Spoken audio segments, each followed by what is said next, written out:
नमस्कार, मैं हूं नगमा और आप देख रहे हैं हम लोग आज चर्चा करेंगे सुप्रीम कोर्ट के उस फैसले की जिसमें सुप्रीम कोर्ट ने कहा है कि राष्ट्रगान सिनेमा हॉल में हर फिल्म की स्क्रीनिंग के पहले चलाया जाएगा और जब ये राष्ट्रगान चलेगा तो वहां पे मौजूद तमाम लोग खड़े होंगे उस 52 सेकंड के लिए और साथ साथ जब राष्ट्रगान चलेगा तो स्क्रीन पर हमारा जो झंडा है वो नजर आएगा और इस दौरान जो सिनेमा हॉल हैं उनके दरवाजे बंद किए जाएंगे ताकि कोई भी व्यक्ति बाहर से अंदर ना आ सके, अंदर से बाहर ना जा सके। तो इसके ऊपर ये जो फैसला है इसने एक बार फिर से लोगों को बांट दिया है। हालांकि किसी को भी इस बात से आपत्ति नहीं है कि राष्ट्रगान क्यों हो, लेकिन इसको इम्प्लीमेंट कैसे किया जाएगा, लागू कैसे किया जाएगा, कितना सुरक्षित होगा ये फैसला उन लोगों के लिए जो सिनेमा हॉल में उस वक्त मौजूद हैं और दरवाजे बंद कर दिए जाएंगे, तो क्या ये सुरक्षित है उन तमाम लोगों के लिए? अगर कहीं कुछ हादसा होता है तो दरवाजे बंद रखना क्या ठीक रहेगा? और इस पर बहुत सारे लोगों ने ट्वीट करके अपनी अपनी राय दी है। मैं आपको कुछ ट्वीट्स भी बता दूं। इस वक्त वरिष्ठ पत्रकार शेखर गुप्ता ने इस पर ट्वीट किया कि सुप्रीम कोर्ट का जो नेशनल एंथम का ऑर्डर है उसको कैसे लागू करेंगे सिनेमा हॉल में? क्या ये होगा कि वहां पे पुलिस तैनात रहेगी या फिर क्राउड सोर्सिंग का इस्तेमाल होगा जो कि ये पहरेदारी करेंगे कि लोग खड़े हो रहे हैं या नहीं इस राष्ट्रगान के वक्त? फिल्मकार शेखर कपूर ने ट्वीट किया कि उम्मीद करता हूं कि सुप्रीम कोर्ट संसद को के हर सत्र से पहले राष्ट्रगान का आदेश देगा। बल्कि चेतन भगत लेखक जो हैं उन्होंने भी ट्वीट किया था कि सिर्फ सिनेमा हॉल क्यों, फिर टेलीविजन प्रोग्राम्स के पहले या फिर कोर्ट्स जब बैठती हैं उसके पहले भी राष्ट्रगान बजना चाहिए। फिल्म डायरेक्टर राहुल ढोलकिया ने कहा कि सिंगल आउट क्यों करें आप सिनेमा हॉल्स को नेशनल एंथम के लिए? आप क्यों नहीं प्लेन में, मॉल में, ट्रेन में, तमाम पब्लिक प्लेटफॉर्म पर राष्ट्रगान का आदेश देते हैं? तो हम ये सवाल पूछ रहे हैं कि क्या ये फैसला सुप्रीम कोर्ट का देशभक्ति को बढ़ाएगा? देशभक्ति को लादना क्या आज़ादी को कुचलता नहीं है? और सिर्फ सिनेमा घरों में क्यों, टेलीविजन प्रोग्राम्स के पहले क्यों नहीं, कोर्ट्स में क्यों नहीं, मॉल या दूसरे पब्लिक जगहों पर क्यों नहीं? और इस पर बातचीत के लिए मेरे साथ दिल्ली स्टूडियो में अश्विनी उपाध्याय हैं जो पेटिशनर हैं, जिन्होंने पेटिशन किया था इस पर और वो एडवोकेट है सुप्रीम कोर्ट में। मेरे साथ शमिष्ठा मुखर्जी हैं, कांग्रेस की प्रवक्ता। हमारे साथ KTS तुलसी हैं, MP और सीनियर एडवोकेट सुप्रीम कोर्ट से। मुंबई से मेरे साथ जुड़ रहे हैं एक्टर विक्रांत चतुर्वेदी, लखनऊ से CP राय, लीडर हैं समाजवादी पार्टी के। और जनता का एक हिस्सा यहाँ पर जो इस फैसले के ऊपर अपनी प्रतिक्रिया देगा। तो मैं आपसे शुरू करूँ, आप लोग में से कोई बताना चाहेंगे या आप हाथ उठाएंगे कि ये जो फैसला आया था, आप में से ज़्यादातर लोग इस फैसले को, जिस सूरत में ये फैसला आया है उससे आप खुश हुए थे या आपको लगता है कि इसको लागू करने में कोई परेशानी होगी? एक तरह से ये फैसला जो है वो अच्छा भी है कि राष्ट्रगान हर एक व्यक्ति खड़ा होकर गाएगा सिनेमा हॉल में, लेकिन एक तरह से ये देखा जाए तो देशभक्ति को लोगों पर थोपना है। और अगर देशभक्ति है इंसान के दिल में तो वो उस वक्त होती है जब इंसान सड़क पर कूड़ा फेंक रहा होता है, तब देशभक्ति होती है, ना कि सिनेमा हॉल में खड़े होकर राष्ट्रगान। जो वहाँ पर शराबी भी बैठा होगा और वहाँ पर अगर कोई शारीरिक रूप से विकलांग है, वो खड़ा नहीं हो सकता है, तो वो किस प्रकार अपनी देशभक्ति को व्यक्त करेगा? जी, तो ये आप में से कोई और बोलना चाहेगा कि ये जो देशभक्ति को जाहिर करने का तरीका है यह सही है या फिर जिसकी जैसी देशभक्ति, आपको आज़ादी होनी चाहिए अपनी देशभक्ति दिखाने के लिए? मेरी देशभक्ति सिनेमा हॉल में ही क्यों? सिनेमा हॉल के अलावा हर एंटरटेनमेंट जगह पे या तो आप देशभक्ति रखिए। जी, वहाँ पे मैं जाती हूँ, आप सिनेमा हॉल की सीट्स देखिए, अगर एक औरत के हाथ में बच्चा है और हाथ में बैग है, वो सीट्स के बीच में खड़े होके कंफर्टेबली देशभक्ति कैसे दिखा सकते हैं? ठीक है, अश्विनी उपाध्याय जी, आप इसका जवाब देना चाहेंगे कि इस पहले भी सिनेमा हॉल में गाया जाता था राष्ट्रगान, लेकिन बंद इसलिए किया गया था क्योंकि उसकी इज्जत ठीक से नहीं हो पाती थी, कोई लोग खड़े होते थे, कोई नहीं होते थे। तो अब इसको कैसे लागू करेंगे? वहाँ डंडे लेके पुलिस होगी, लोग होंगे, मारपीट करेंगे लोगों के साथ, जो खड़ा नहीं होगा क्या किया जाएगा? वर्तमान परिस्थितियों में जहाँ पे अलगाववाद, जातिवाद और भी बहुत सारे वाद हैं, वंशवाद, परिवारवाद, सारे वाद बड़े हावी हैं, एक राष्ट्रवाद या राष्ट्र के प्रति जो भावना है वो कहीं ना कहीं थोड़ी गिर रही है बाकी और वादों के चक्कर में। तो मुझे लगता है ये स्वागत किया जाना चाहिए। और मैंने जो सुप्रीम कोर्ट में अभी मैंने PIL तो नहीं डाली है, मैंने मेंशन किया है, मैं अभी कल इस पर फॉर्मल PIL करूँगा कि इसको कोर्ट में बहुत आसानी से लागू किया जा सकता है, क्योंकि कोर्ट की प्रोसीडिंग बड़ी तरीके से होती है, सारे जजेस आ जाते हैं, सारे क्लाइंट सामने खड़े होते हैं, वकील सामने खड़े होते हैं। घरों के अलावा कोर्ट्स में भी होना चाहिए, हाँ, कोर्ट शुरू होने के हमारी पहले। ये मांग है कि देश की सभी अदालतों में जो कार्रवाई शुरू हो अदालत की, वो पहले तो मैं पूछूं आपसे कि आपने सिनेमा घर के लिए क्यों कहा था पहले? नहीं, पहले मेरे सिनेमा घर का नहीं था। अच्छा, अभी मेरा इसका है, सिनेमा घर का वो किसी और का था। मेरी जो PIL, मेरी जो एप्लीकेशन है वो है देश की सभी अदालतों में कि भाई जजेज आ जाते हैं टाइम पे, तो 52 सेकंड की बात है, 52 सेकंड के लिए सब लोग खड़े हो गए, एक बार राष्ट्रगान हो गया तो थोड़ा, एक तो जिसके मन में थोड़ा इधर उधर की बातें भी होंगी, तो निश्चित रूप से KTS तुलसी, क्या ये जायज है? क्योंकि कुछ लोगों ने ये भी कहा कि भाई आप जहां पर आप टिकट खरीद के पैसे देकर आप एंटरटेनमेंट के लिए जाते हैं और आपका एक अलग मूड होता है, तो देशभक्ति के लिए दूसरी जगह भी हो सकती है, या सिर्फ सिनेमा घर क्यों? जिन्होंने पिटीशन किया उनके हिसाब से क्या लगता है आपको कि वहीं पर एक जगह क्यों? मैं इस ऑर्डर के बिल्कुल खिलाफ हूँ। हालांकि जस्टिस मिश्रा का मैं बहुत आदर करता हूँ, बहुत रिनाउंड जज हैं, मगर सिनेमा हॉल में जो सिचुएशन होती है उसको ज़रा आप इमेजिन करिए। किसी महिला के पास बच्चा है, कोई बच्चे को फीड कर रही होगी, कोई क्रंच क्रंच पोटैटो चिप्स खा रहा है, कोई पॉपकॉर्न चबा रहा है, तो सामने आपके रोमांटिक एडवर्टीजमेंट्स आ रही हैं एक के बाद एक, और सडनली माहौल आप इमेजिन करते हैं कि चेंज हो जाए और लोग खड़े हो जाएं और राष्ट्रगान गाएं। मैं ये समझता हूं कि इससे राष्ट्रगान का आदर नहीं बढ़ेगा, शायद निरादर बढ़े, क्योंकि डिसरिस्पेक्ट होगी। अगर लोग मूव कर रहे हैं, अगर बच्चे रो रहे हैं, अगर कोई किसी को ढूंढ रहा है, आवाज़ दे रहा है, तो जो डिसिप्लिन होना चाहिए राष्ट्रगान में वो नहीं होगा। हालांकि मैं राष्ट्रगान के बहुत हक में हूँ। मैं जब बचपन में स्काउट था तो हमेशा इंडिपेंडेंस डे और रिपब्लिक डे में झंडा अपने घर में लहराता था, सैल्यूट करता था, और राष्ट्रगान अकेला चाहे हूँ मैं गाता था। मैं ये समझता हूँ कि स्कूलों में इसका राष्ट्रगान होना चाहिए, मगर सिनेमा हॉल में इसकी कोई गुंजाइश नहीं है। दूसरी बात ये कि सुप्रीम कोर्ट को और बहुत इतने मामले हैं लाखों की तादाद में, उनके निपटारे में जुटना चाहिए, बजाय इसके कि ऐसे पॉलिसी डिसीशंस में सुप्रीम कोर्ट पड़ जाए। ये सुप्रीम कोर्ट का काम नहीं है। सुप्रीम कोर्ट का ये काम नहीं है शर्मिष्ठा मुखर्जी। और जैसा अभी अश्विनी कह रहे थे कि वो जो तमाम वाद हम पर हावी हो रहे हैं, इसलिए ज़रूरी है कि राष्ट्रगान जो है उन तमाम वादों से लड़ने के लिए इस तरह की देशभक्ति का जज्बा बढ़ाने का एक जरिया बने। देशभक्ति का जज्बा इससे बढ़ेगा। ये हमारा एक अलिखित परंपरा है कि जब भी राष्ट्रगान बजे या गाया जाए तो हम ऑटोमेटिकली खड़े हो जाते हैं। देशभक्ति की जो भावना है, राष्ट्रगान के प्रति जो इज्जत है, वो दिल से आते हैं। उसको कोई किसी का ज़बरदस्ती करने का ज़रूरत नहीं है, हर एक हिंदुस्तानी वैसे ही करेंगे। लेकिन इस तरह की, इससे हम असहमत नहीं हैं सुप्रीम कोर्ट की राय से। लेकिन आपको याद दिलाना चाहेंगे 1960s में भी सिनेमा हॉल में राष्ट्रगान बजाया जाता था, राष्ट्रीय संगीत, लेकिन 1975 में उसको बंद करवा दिया गया, इसीलिए कि बहुत सारे एक दूसरी तरह के माहौल होते हैं, दूसरी तरह की सिचुएशन होते हैं, बहुत सारे लोग खड़े नहीं हो सकते हैं।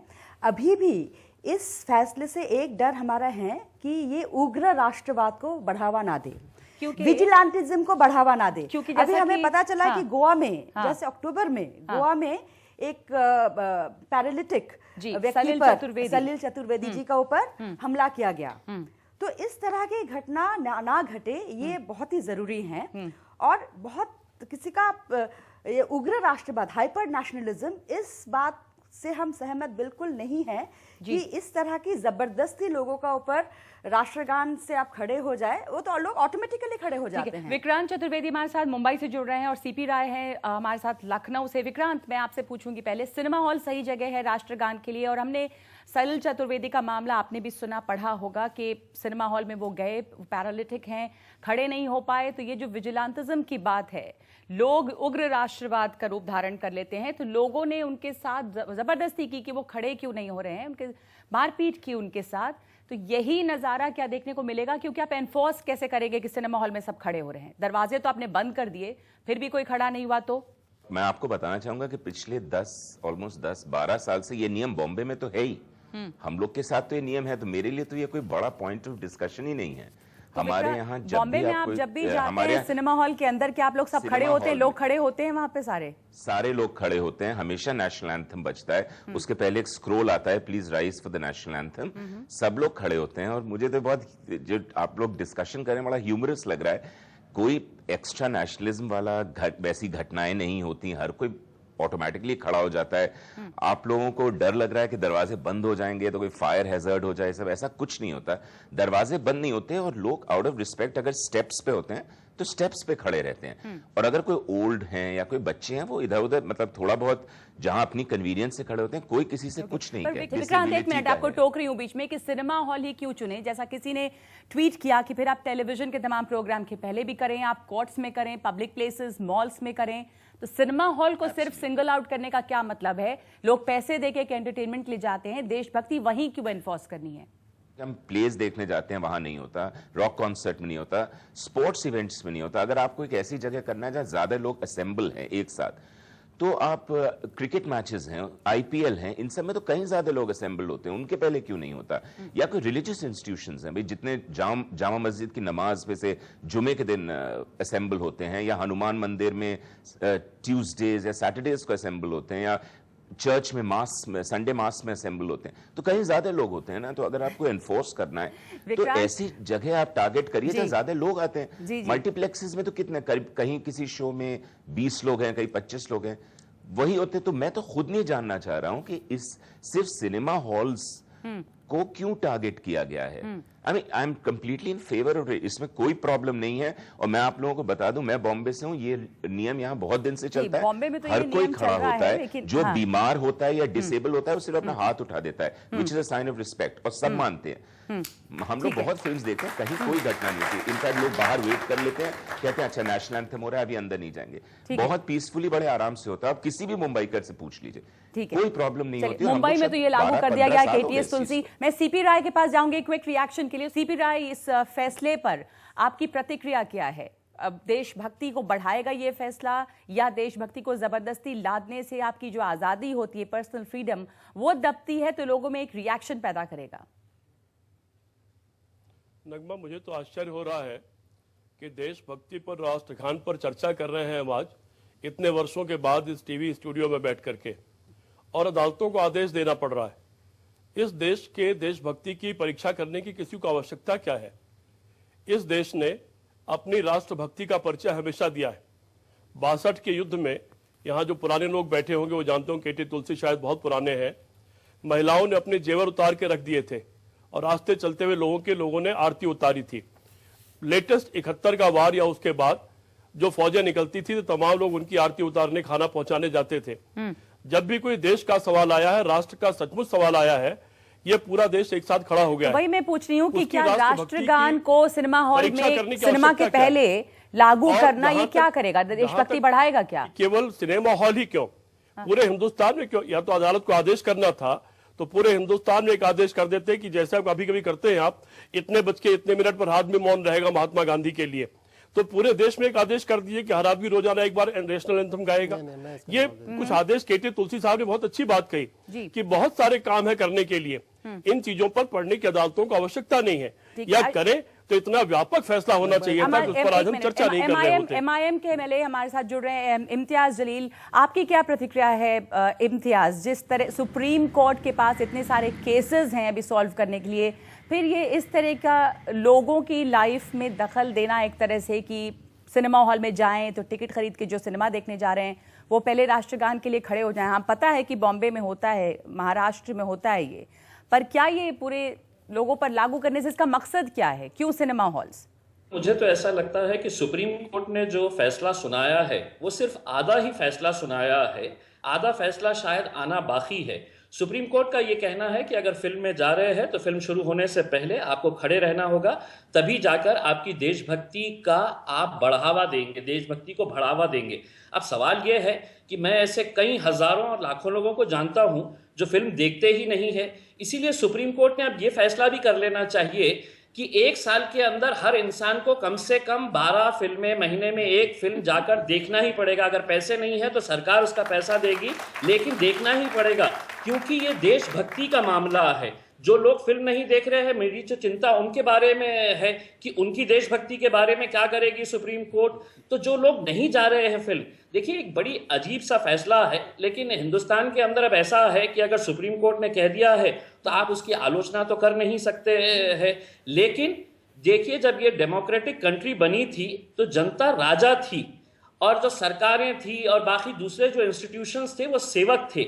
आज ये हो गया है कि जनता जो है उसको गुलाम बना दिया गया है। कभी अपने पैसों के लिए कटोरे लेकर आपको अपने ही पैसा हासिल करने के लिए बैंकों के सामने खड़े रहना पड़ रहा है, और देशभक्ति के लिए अब ये फैसला हो रहा है। नहीं आता, इनसे पूछे जरा, इनको आता पूरा जनगण मन सुना सकते हैं ये? नहीं, क्यों नहीं? अब ये तो जरा पूछे ना, ये इनको तो आता है? यहाँ पे अब आप टेस्ट लेंगे लोगों की कि किनको जनगण मन क्या, ये भाई सिखाने का ये नहीं, प्लेटफॉर्म ये है। विधायक है तो इनको आना चाहिए ना। आप कैसे सोच सकते हैं कि आप नहीं आते हैं? आप क्यों आपने पहले भी सारे इन सब से पूछा आपने, सवाल ये है आप क्यों सोचते हैं खाली आप ही को आते हैं और बाकी किसी को जनगण मन नहीं आते हैं? पूछिए। तो मैं सुनिए उपाध्याय जी, मैं आपसे ये पूछ रही हूँ कि फिर क्या सिनेमा हॉल्स में जनगण मन सिखाने की जगह है ये? अगर करना है तो स्कूल्स में करना चाहिए। अच्छा ठीक है, इम्तियाज, यहाँ पर एक सवाल है, हालांकि मैं इसके वक्त हक में नहीं हूँ, पर ये आपसे पूछना चाहते हैं उपाध्याय जी कि आपको जनगण मन आता है या नहीं आता है? हालांकि इसका क्या रेलेवेंस है इस टॉपिक से मुझे नहीं पता, पर मैं पूछ ले रही हूँ। नगमा बिल्कुल अच्छा सवाल उन्होंने उठाया है। यही अफसोस है इस मुल्क का आज कि हर चौथा आदमी खड़े रहता है और दूसरे को पूछता है कि तुम्हारी देशभक्ति क्या है। ये साहब कौन है, इनकी देशभक्ति क्या है मुझे नहीं मालूम, लेकिन 15 अगस्त 26 जनवरी को मैं पूरे अपने शहर के मुसलमानों के साथ, मौलवियों के साथ, बच्चों के साथ बड़े गर्व के साथ हम झंडा लहराते हैं और राष्ट्रगान हम बड़े गर्व के साथ करते हैं। लेकिन सवाल यही है कि ये ऐसे जो लोग हैं जिनको है तो देशभक्ति के लिए है तो बाहर के किसी सहारे के लिए, नगमा जी अगर अपनी माँ से मोहब्बत करता है तो हमें ये कहने की जरूरत नहीं होती है। ये साहब से कहिएगा कि आपको अपनी माँ से मोहब्बत करना है तो किसी बाहर वाले से पूछ के करने का। जैसा विक्रांत ने भी कहा था कि बॉम्बे में जो लोग फिल्म देखने के लिए जाते हैं, हालांकि आपने बहुत अच्छा पॉइंट उठाया कि जो लोग फिल्म देखने जाते नहीं उनकी देशभक्ति का क्या होगा, उनको फिल्म देखने के लिए जाना पड़ेगा। पर विक्रांत जैसे कह रहे थे कि मुझे तो कोई ताज्जुब नहीं है, हम तो बॉम्बे में जब फिल्म देखने जाते हैं, मुंबई में, तो सब लोग जो हैं वो खुद ब खुद खड़े हो जाते हैं, क्योंकि यहाँ तो सालों से चल रहा है, तो मुंबई में तो चल रहा है। उस पर आप क्या कहेंगे? अब ये देश में लागू होगा, वहां के लोगों को तकलीफ नहीं है, तो बाकी लोगों को इस पर क्यों तकलीफ हो? जहां पर भी राष्ट्रगान होता है लोग इज्जत से वहां पर खड़े रहते हैं, लेकिन सवाल यह है कि आप किस तरह से ये फैसले लाद रहे हैं पूरे देश के ऊपर। देशभक्ति मेरे अंदर है, देश से प्रेम जो है ये मेरा अंदर है, मुझे किसी को बताने की जरूरत और इन जैसे लोगों से सर्टिफिकेट लेने की जरूरत नहीं है। सवाल ये है कि ये यही अदालत है जो कुछ महीने पहले फैसला करती है कि मुंबई के अंदर डांस बार शुरू हो जाने चाहिए। मैं आलोचना नहीं कर रहा हूं, लेकिन बताइएगा ये कैसा फैसला है कि आप एक तरफ कहते हैं कि देशभक्ति के लिए आपको खड़े रहना होगा, यही अदालत फैसला करती है कि मुंबई के डांस बार्स के अंदर हमारी माएँ और बहनें डांस करने के लिए जाएगी। क्यों नहीं ये लोगों ने विरोध किया साहब इस तरह के फैसलों का? आज मुल्क के अंदर मैं नहीं समझता। फैसले को पढ़ा ही नहीं।